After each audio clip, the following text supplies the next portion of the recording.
최근 일본과 콜롬비아를 비롯한 세계 각국에서는 한국과 진심 어린 협력을 발판 삼아 세계 인류로 발돋움한 국가들의 사례를 적극적으로 따라 배우기 위해 연일 구슬땀을 흘리고 있습니다. 특히 그중에서 폴란드와 브라질이 가장 대표적이라고 할 수 있는데, 이는 두 나라가 한국과 다방면에 걸친 협력을 추진함으로써 유럽과 남미에서 강력한 안보 기반과 산업 기반을 갖추고 있기 때문입니다. 먼저 이와 관련해 일본 현지 매체인 니프티뉴스는 한국의 차세대 전투기인 KF-21에 세계 각국이 눈독을 들이고 있는 가운데, 그중에서 폴란드 정부가 가장 적극적인 움직임을 보이면서 그동안 분담금을 미납하는 등 갖은 태만을 보여왔던 인도네시아 정부가 사면 초과에 내몰리고 있다며 이를 대서특필했습니다. 그러면서 이 매체는 최근 한국의 주요 미디어가 보도한 바에 따르면 한국항공우주산업이 개발 중인 KF-21 프로젝트를 두고 폴란드의 국영 방산기업인 PGG가 적극적으로 참여하려는 움직임을 보이고 있다고 보도했습니다. 이는 PGG 회장이 KF-21의 공식 참여를 요청하는 의향서를 한국에 전달했다는 것입니다.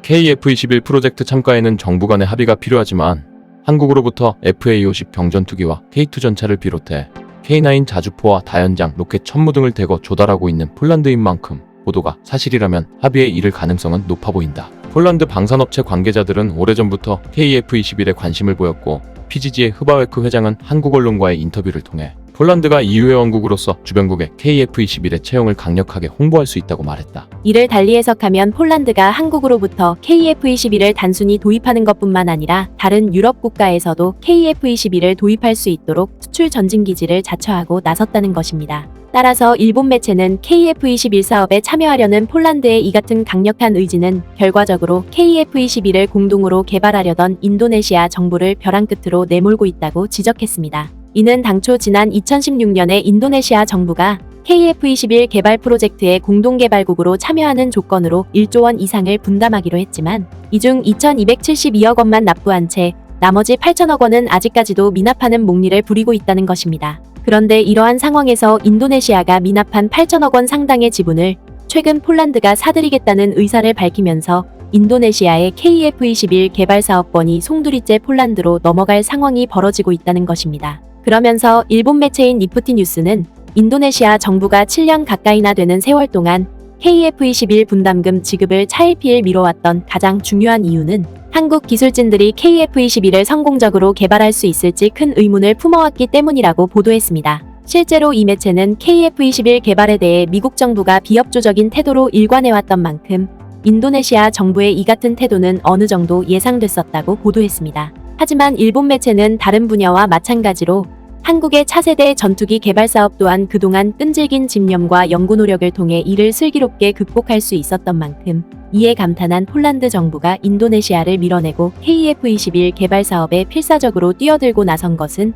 어찌 보면 당연할 수밖에 없다고 극찬했습니다. KF-21은 미국의 비협조로 무장이 빈약해질 가능성 등이 제기돼 일각에서 많은 우려의 목소리가 나왔지만 이 같은 문제도 점차 수면 아래로 가라앉았다. KF-21은 지난해 7월 처음 비행한 데 이어 올해 1월 초에는 초음속 비행에 성공하는 등 순조롭게 개발 일정을 소화하고 있다. 결국 일본 매체의 이러한 보도는 한국과 쌓아온 스스럼 없는 우정을 통해 유럽 최대의 군사강대국으로 올라선 폴란드가 한국의 차세대 전투기 사업에도 진심 어린 반응을 보이고 나섬으로써 그동안 한국과의 협력을 터부시하고 만만하게 봤던 인도네시아 정부를 되돌이킬 수 없는 벼랑 끝으로 내몰고 있음을 적나라하게 보여주고 있습니다. 그리고 폴란드에서의 이 같은 상황에 더해 브라질 또한 한국과 이역만리 떨어져 있음에도 불구하고 한국 기업과 굳은 신뢰관계를 구축한 덕분에 오늘날 남미 제1의 자동차 강국으로 급부상했다며 주요 외신들의 부러움 섞인 반응이 쉴 새 없이 쏟아지고 있습니다. 이와 관련해 콜롬비아 현지 매체인 풀조는 오늘날 브라질이 남미 최대의 자동차 생산 강국으로 발돋움할 수 있었던 것은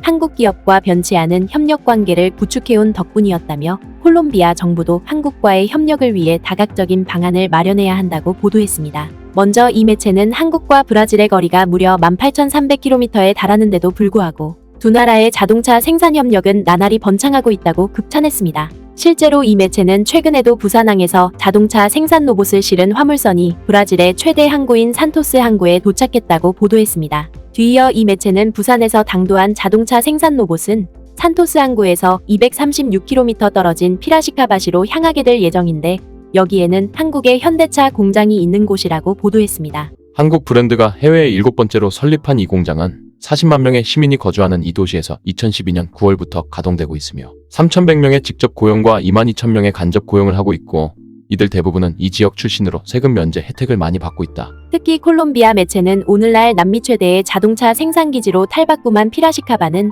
사실 그전에는 이 일대가 모두 사탕수수밭이었을 만큼 매우 낙후된 지역이었다고 보도했습니다. 그러면서 이 매체는 당시 브라질 정부가 자국의 경제 발전을 위해 한국 기업들의 투자 유치에 국가적인 사활을 걸다시피 했고 이를 위해 여러 파격적인 혜택을 내걸었는데 대표적으로 현대차의 경우에는 피라시카바에 자동차 공장을 설립할 수 있도록 무려 139만 제곱미터에 달하는 사탕수수밭을 버저나 다름없는 가격에 내줬다고 보도했습니다. 따라서 이 매체는 브라질 정부의 각별한 예우 속에 지난 2012년부터 피라시카바에서 본격적으로 자동차를 생산하기 시작한 현대차는 브라질 전용 모델인 HB20과 SUV 모델인 크레타 등 지금까지 200만 대 이상의 자동차를 생산하는 기염을 토했다고 보도했습니다. 또한 이 매체는 브라질의 생산기지를 구축한 현대자동차는 비단 브라질에서만 뿐만 아니라 콜롬비아를 비롯한 대다수의 남미 국가들에도 이곳에서 생산된 자동차를 판매하고 있다고 보도했습니다. 따라서 이 매체는 이곳 자동차 공장이 남미 시장 전체를 커버하고 있는 만큼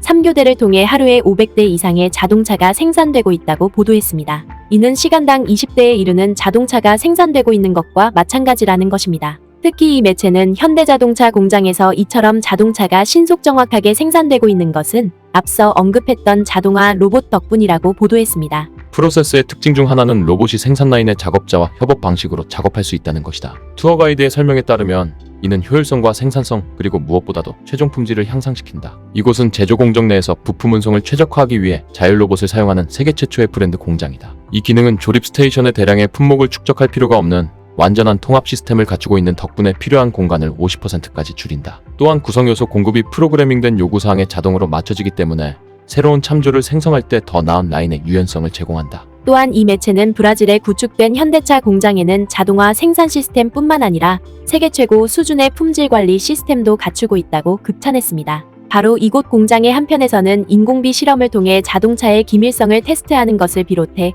차체와 엔진 등과 관련된 필수 품질 테스트를 꼼꼼하게 진행함으로써 남미 각국의 소비자들로부터 높은 만족도를 얻고 있다는 것입니다. 그러면서 콜롬비아 매체인 풀조는 현대차와 같은 글로벌 기업들을 적극적으로 유치하고 이를 통해 혁신적인 자동차 생산 시스템을 구축해온 브라질의 자동차 산업이 기어코 오늘날 세계 8대 자동차 생산 강국의 위상을 자랑하고 있는 만큼 콜롬비아 정부 또한 이를 교과서로 삼아 자국의 자동차 생산 시스템을 획기적으로 변화시킬 필요가 있다고 조언했습니다. 따라서 콜롬비아 매체의 이러한 보도는 상호 신뢰에 기반한 경제협력이 얼마나 큰 성과로 이어지는지 여실히 입증해주고 있다는 점에서 우리에게 남다른 시사점을 부여하고 있습니다. 구네스북 영상을 재미있게 보셨다면 구독과 알림 설정 그리고 회원 가입 꼭 부탁드리겠습니다.